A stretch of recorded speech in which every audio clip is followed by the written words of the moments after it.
if his parents were okay. The hero looked ahead and answered in the affirmative, saying that his mother had taken up cooking and running a business, and his father had started sculpting again.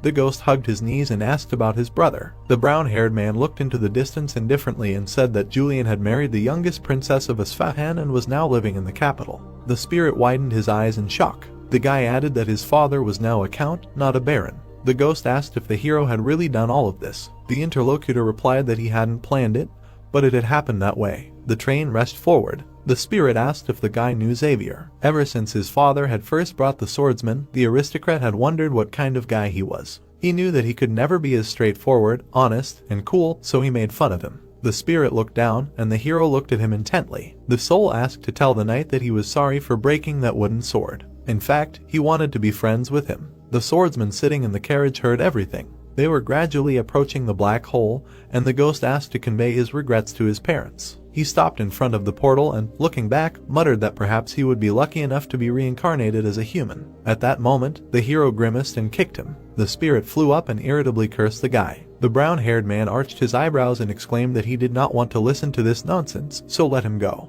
The ghost was being pulled into the portal. He screamed that if he reincarnated, he would live with fire in his eyes and would become much more diligent.